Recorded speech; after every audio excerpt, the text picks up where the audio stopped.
Hello, Newport News.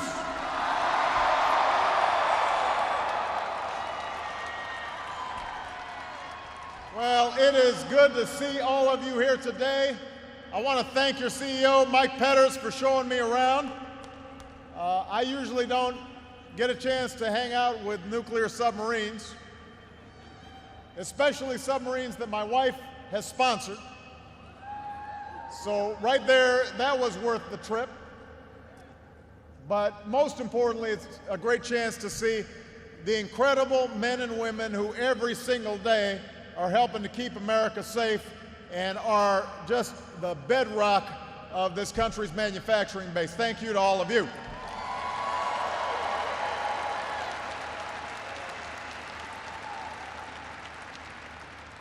I want to thank our outstanding Secretary of the Navy, Ray Mabus, who's here. There he is right there, the good-looking guy there over the end. I want to thank your Mayor, McKinley Price, who served this nation bravely in the U.S. Army.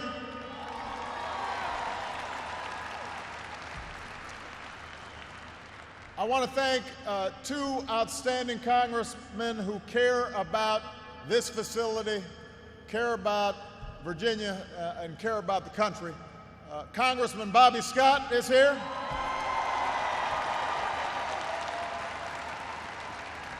And Congressman Scott Ridgell is here as well.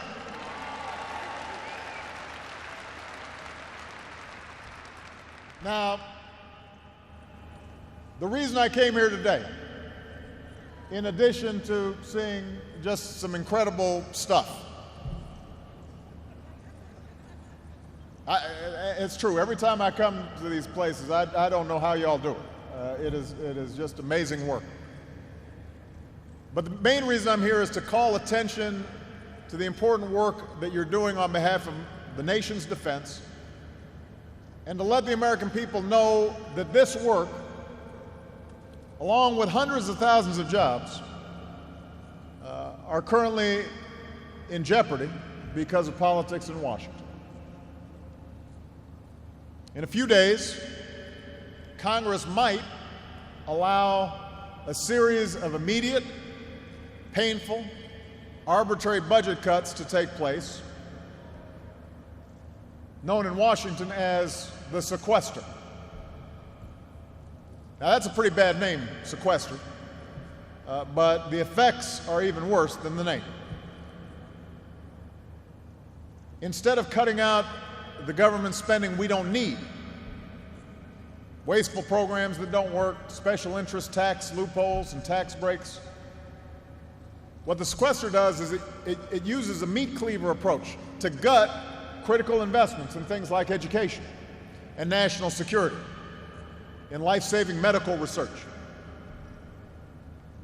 And the impact of this policy won't be felt overnight, but it will be real. The Sequester will weaken America's economic recovery. It will weaken our military readiness. And it will weaken the basic services that the American people depend on every single day. Already the uncertainty around these cuts is having an effect. Companies are starting to prepare for layoff notices. Families are preparing to cut back on expenses. And the longer these cuts are in place, the greater the damage. So here, at Newport News Shipbuilding,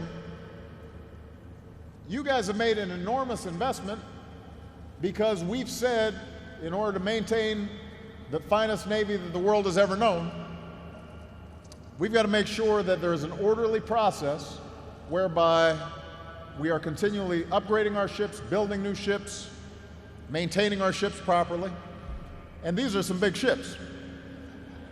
So it's expensive and it's complicated. And you've got 5,000 suppliers all across the country. And you've got to have some certainty and some knowledge about how things are going to proceed over the long term for Mike and others to plan properly. So you're rightly concerned, Mike is properly concerned about the impact that these cuts will have on not just this company, but companies and small businesses from all 50 states that supply you with parts and equipment. Mike was telling me that you guys have already made $1 billion worth of capital investment. You got $500 million in training costs as you recruit and hire new people. Well, those aren't commitments that you make lightly. You've got to have the capacity to plan and have some certainty in terms of what it is that we're going to be doing. And you know that if Congress can't get together and plan our nation's finances for the long term, that over time some of your jobs and businesses could be at risk.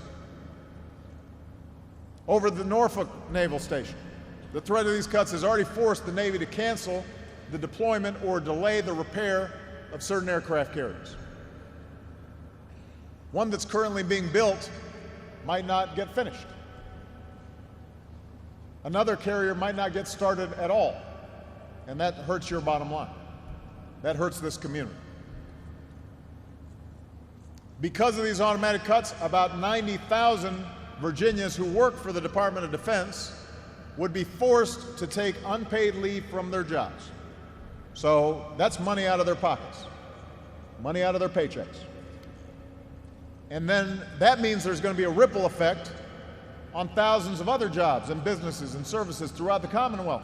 Because if they don't have money in their pockets or less money in their pockets, that means they're less able to afford to buy goods and services from other businesses. So it's not just restricted to the defense industry. All told, the sequester could cost tens of thousands of jobs right here in Virginia. But it doesn't just stop there. If the sequester goes into effect, more than 2,000 college students would lose their financial aid. Early education, like Head Start and Early Start, would be eliminated for nearly 1,000 children, and around 18,000 fewer Virginians would get the skills and training they need to find a job. Across the country, these cuts will force federal prosecutors to close cases and potentially let criminals go. Air traffic controllers and airport security will see cutbacks, and that could cause delays at airports across the country. Tens of thousands of parents will have to scramble to find child care for their kids. Hundreds of thousands of Americans will lose access to primary care and preventive care like flu vaccinations and cancer screenings, including more than 3,500 children right here in Virginia. So these cuts are wrong. They're not smart. They're not fair. They're a self-inflicted wound that doesn't have to happen. Now, the reason that we're even thinking about this sequester is because people are rightly concerned about the deficit and the debt. But there's a sensible way of doing things, and there's a dumb way of doing things. I mean, think about your own family, right? Let's say that suddenly you've got a little less money coming in. Are you going to say, well, we'll cut out college tuition for the kid. We'll stop feeding the little guy over here. We won't pay our car note, even though that means we can't get to work. That's not what you do, right? You step back and you say, what is it that's important? Our child's education, making sure they're healthy, making sure we can get to the job, keeping our house, repaired. And then you say, here are the things that aren't so important. And you cut those out. You prioritize. And you make smart decisions. Well, we should be doing the same thing. Now, I've laid out a plan that details how we can pay down our deficit in a way that's balanced and responsible. We have the plan right on a website, the White House website. Everybody can go see it. It details exactly how we can cut programs that don't work, how we can raise money by closing loopholes that are only serving a few as opposed to the average American. We detailed $930 billion in sensible spending cuts that we're willing to make, and $580 billion in wasteful tax loopholes and deductions that we're willing to eliminate through tax reform. And what I've said is, if the Republicans in Congress don't like every detail of my proposal, which I don't expect them to, I've told them my door is open. I am more than willing to negotiate. I want to compromise. There's no reason why we can't come together and find a sensible way to reduce the deficit over the long term without affecting vital services, without hurting families, without impacting outstanding facilities like this one and our national defense. There's a way of doing this. And the fact is, there are leaders in both parties throughout this country who want to do the same. Yeah, I've got to give Scott Ridgell credit. You know, he's one of your Republican congressmen who's with us here today, and that's not always healthy for a Republican, being with me. But the reason he's doing it is because he knows it's important to you. And he's asked his colleagues in the House to consider closing tax loopholes instead of letting these automatic cuts go through. He's concerned about the deficit, and he's more than prepared to make some really tough cuts, but he wants to do it in a smart way. Bobby Scott, same thing. Some of the cuts we've proposed, Bobby, might not think are perfect, but he knows that we've got to make some tough decisions. He just wants to make sure that you aren't the ones who are adversely impacted, and that we're sharing the sacrifice in bringing down our deficit. We're not just dumping it on a few people, and we're not doing it in a dumb way. Senators like John McCain have made similar statements to what Scott said. Your Republican governor, along with other governors around the country, have said they want Congress to stop the sequesters, to stop these cuts. But I just have to be honest with you. There are too many Republicans in Congress right now who refuse to compromise even an inch when it comes to closing tax loopholes and special interest tax breaks. And that's what's holding things up right now. Keep in mind, nobody's asking them to raise income tax rates. All we're asking is to consider closing tax loopholes and deductions that the Speaker of the House, John Boehner, said he was willing to do just a few months ago. He said there were a bunch of loopholes and deductions you could close. Said you could raise $800 billion, $1 trillion by closing loopholes. Well, we're not even asking for that much. All we're asking is that they close loopholes for the well-off and the well-connected, for hedge fund managers, or oil companies, or corporate jet owners who are all doing very well and don't need these tax loopholes, so we can avoid laying off workers, or kicking kids off Head Start, or reducing financial aid for college students. I don't think that's too much to ask. I do not think that is partisan. The majority of the American people agree with me. The majority of Newport News agrees with me. We need to get this done.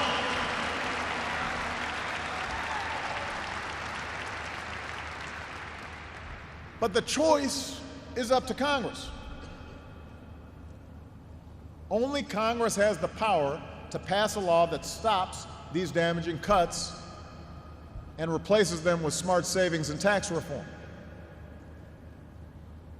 And the second I get that bill on my desk, I will sign it into law. But I've got to get Congress to pass it. None of us will get 100% of what we want. Democrats, they've got to, make some tough choices too. Democrats like me, we've said we're prepared to make some tough cuts and reforms, including to programs like Medicare. But if we're willing to compromise, then Republicans in the House have to compromise as well. That's what democracy is about. That's what this country needs right now. So let me just make one last point, by the way, for those of you who are following this. Now, lately, some people have been saying, well, maybe we'll just give the president some flexibility. He can make the cuts the way he wants, and that way it won't be as damaging. The problem is, when you're cutting $85 billion in 7 months, which represents over a 10% cut in the defense budget in 7 months, there's no smart way to do that. There's no smart way to do that. You don't want to have to choose between, let's see, do I close funding for the disabled kid or the poor kid? Do I close this Navy shipyard or some other one? When you're doing things in a way that's not smart, you can't gloss over the pain and the impact it's going to have on the economy. And the broader point is, Virginia, we can't just cut our way to prosperity. We can't just cut our way to prosperity. We can't ask seniors and working families like yours to shoulder the entire burden of deficit reduction while asking nothing more from the wealthiest and the most powerful. We're not going to grow the middle class just by shifting the cost of health care or college onto families that are already struggling, or forcing communities to lay off more teachers or cops or firefighters or shipbuilders, and then folks who are doing really well don't have to do anything more. That's not fair. And it's not good for the economy. And the other thing we've got to do is to stop having these crises manufactured every month. Seems like, I know you guys must get tired of it. Didn't we just solve this thing? Now we got another thing coming up?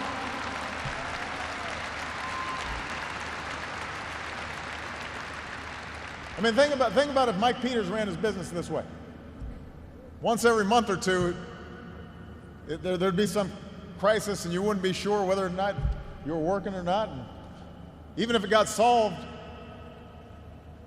eventually or ultimately, you know, it'd be pretty discouraging on people. You'd be less productive. Ships wouldn't get built as fast. You'd waste money because you don't know exactly what to expect.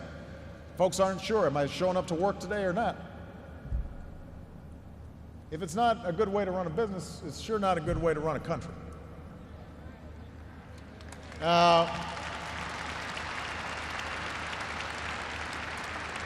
All of you, the American people, you've worked too hard for too long, rebuilding and digging our way out of the financial crisis back in 2007, 2008, to see Congress cause another one.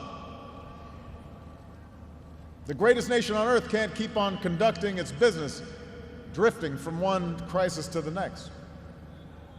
We've got to have a plan. We've got to invest in our common future. Our true north is a growing economy that creates good middle-class jobs, a country that provides its people with the skills they need to get those jobs and make sure that you're getting paid a decent wage for working hard so you can support your families. That's what we should be focused on right now, not weakening the economy, not laying people off.